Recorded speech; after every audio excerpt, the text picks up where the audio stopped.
दोस्तों, आपने भी कभी देखा या महसूस किया होगा कि आपके आसपास धर्म, कर्म और पूजा पाठ में लीन रहने वाले लोगों की जिंदगी खुशहाल नहीं होती जितना कि दुष्ट और अधर्मी लोगों की होती है। और यह सब देखकर आपके मन में कभी ना कभी यह सवाल जरूर उठा होगा कि आखिर अच्छे लोगों के साथ ही बुरा क्यों होता है। तो आज हम इस प्रश्न का उत्तर जानने की कोशिश करेंगे गौतम बुद्ध के जीवन से जुड़ी एक कहानी के माध्यम से। तो चलिए कहानी शुरू करते हैं। गौतम बुद्ध के समय में उनका एक अनुयायी हुआ जिसका नाम था महाकाल।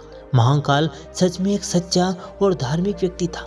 वो लोगों की मदद करता, गरीबों को दान देता, किसी के भी साथ अन्याय नहीं करता और बुद्ध के द्वारा बताए गए पंचशील का पालन करता। शीलों का पालन अर्थात हत्या नहीं करना, चोरी नहीं करना, व्यभिचार नहीं करना, झूठ नहीं बोलना और नशा नहीं करना। इसके साथ ही वह बुद्ध के द्वारा बताए गए ध्यान और साधना का अभ्यास भी करता।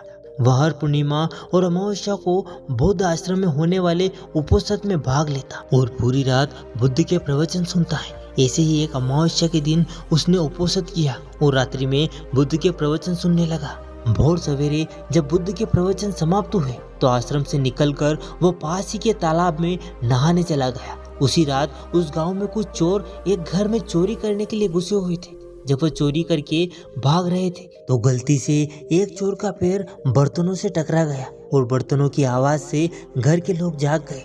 चारों तरफ हल्ला मच गया कि गांव में चोर घुसे हैं। मोहल्ले भर के लोगों ने चोरों का पीछा करना शुरू कर दिया। कुछ देर तक तो चोर गहनों और जेवरात की पोटली लेकर भागते रहे, लेकिन जब उन्हें महसूस हो गया कि अब बचना संभव नहीं है, अब हम पकड़े जाएंगे, तो तालाब के पास से जाते हुए चोरों ने सारे गहने और जेवरात महाकाल के कपड़ों के पास फेंक दिए और वहां से भाग गए। जब लोग वहां पहुंचे तो उन्होंने देखा कि चोरी का सारा सामान तो इस व्यक्ति के कपड़ों के पास पड़ा हुआ है। सभी लोगों ने महाकाल को ही चोर समझ लिया और तालाब से बाहर निकालकर उसे मारना शुरू कर दिया। वह कहता रहा, मैं चोर नहीं हूँ, मैं तो रात भर प्रवचन सुनकर आया हूँ और यहाँ सिर्फ स्नान कर रहा था। मुझे नहीं पता ये चोरी का सामान यहाँ कैसे आ गया। लेकिन भीड़ ने उसकी एक न सुनी और यह कहते हुए और मारने लगे कि अच्छा, चोरी करने के बाद अब नाटक कर रहा है कि मैं अच्छा आदमी हूँ, प्रवचन सुनकर आ रहा हूँ। गुस्साई भीड़ ने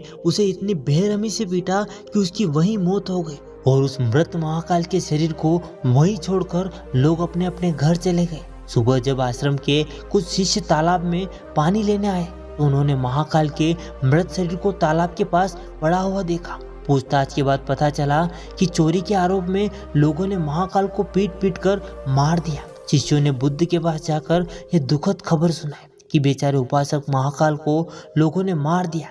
उसे उस गलती की सजा मिली जो उसने की भी नहीं थी।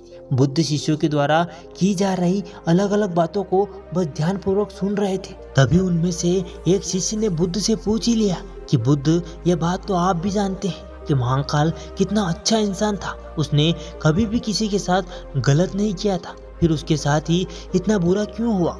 बुद्ध ने कहा, महाकाल इस जन्म में तो अच्छा था, लेकिन आज जो भी उसके साथ हुआ यह उसी के कर्मों का फल है जो उसने पूर्व जन्म में किए थे। अपने पिछले जन्म में महाकाल वाराणसी के राजा के यहाँ एक राज्य अधिकारी था। वाराणसी के पास एक बड़ा सा व्यावसायिक गांव था जहाँ पर पहुँचने के लिए एक जंगल को पार करना पड़ता था। लेकिन उस जंगल में कुछ लुटेरे रहते थे जो कि वहां से गुजरने वाले राहगीरों एवं छोटे व्यापारियों से सामानों को लूट लिया करते थे। व्यापारियों ने वाराणसी के राजा से अपनी सुरक्षा के लिए गुहार लगाई तो वाराणसी के राजा ने अपने उस राज्य अधिकारी को कुछ सैनिकों के साथ व्यापारियों से कुछ धन लेकर उन्हें जंगल पार कराने के काम में नियुक्त कर दिया। राज्य अधिकारी महाकाल भी अपने काम को पूरी ईमानदारी से कर रहा था। वो लोगों से कुछ धन लेता और अपने सैनिक भेजकर उन्हें सुरक्षित जंगल पार करवा देता। एक शाम एक पति पत्नी का जोड़ा अपनी छोटी सी बैलगाड़ी में बैठकर राज्य अधिकारी के पास आता है और धन के बदले उन्हें सुरक्षित जंगल पार करवाने को कहता है। लेकिन राज्य अधिकारी यह कहते हुए मना कर देता है कि अभी जल्द ही रात होने वाली है, इसीलिए वो उनकी और अपने सैनिकों की जान खतरे में नहीं डाल सकता। उन्हें जंगल पार करने के लिए सुबह तक का इंतजार करना पड़ेगा। वह पति पत्नी बहुत ही आग्रह करते रहे कि अभी रात होने में बहुत समय है, वो उन्हें जंगल पार करवा दे। लेकिन राज्य अधिकारी नहीं मानता है और उन्हें सलाह देता है कि वह रात भर यहीं रुके। उनके रहने और खाने की व्यवस्था वो खुद करवाएगा पति पत्नी को मजबूरन उस राज्य अधिकारी की बात माननी पड़ी। असल में उस राहगीर की पत्नी बहुत ही सुंदर थी, जिसे देखकर राज्य अधिकारी उस पर मोहित हो गया था। उस पर काम वासना हावी हो जाती है, और जब किसी व्यक्ति पर काम वासना हावी हो जाती है तब उसे सही गलत कुछ समझ नहीं आता है। वह आसक्ति की आग में जलकर अंधा हो जाता है, और यही उस राज्य अधिकारी के साथ भी हुआ। उसने उन दोनों पति पत्नी के रहने और खाने की व्यवस्था तो कर दी, लेकिन साथ ही वो उसकी पत्नी को पाने की तरकीबें सोचने लगा। उसे एक तरीका सूझा। उसके पास एक बड़ा सा हीरा था। उसने उस हीरे को रात में चुपके से उस आदमी की बैलगाड़ी के सामान में छुपा दिया, और सुबह होते ही हल्ला मचाने लगा कि उसका कीमती हीरा किसी ने चोरी कर लिया है। उसने अपने सैनिकों को आदेश दिया कि प्रत्येक व्यक्ति के सामान की तलाशी लेने के बाद ही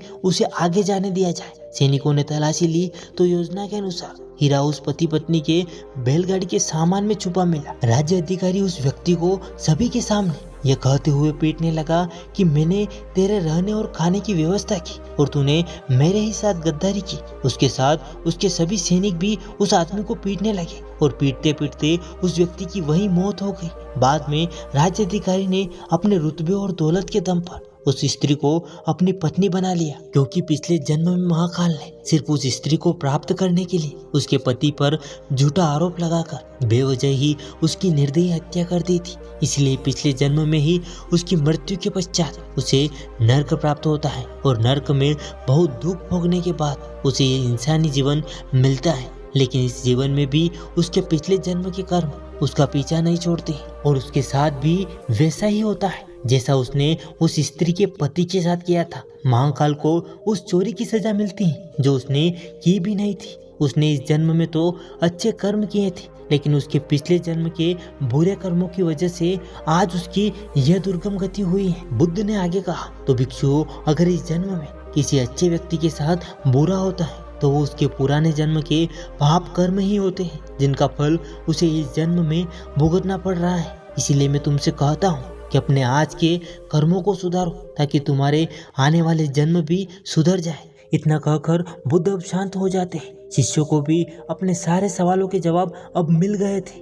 उन्होंने बुद्ध को धन्यवाद दिया और प्रणाम करके वहां से चले जाते हैं। तो दोस्तों, उम्मीद करते हैं आपको आज का यह वीडियो पसंद आया होगा। अगर वीडियो पसंद आया हो तो वीडियो को एक लाइक जरूर कर दें। साथ ही चैनल पे पहली बार आए हो तो चैनल को सब्सक्राइब करना ना भूलें। मिलते हैं किसी ऐसे ही नेक्स्ट वीडियो में। तब तक अपना और अपने परिवार का ख्याल रखिएगा। धन्यवाद।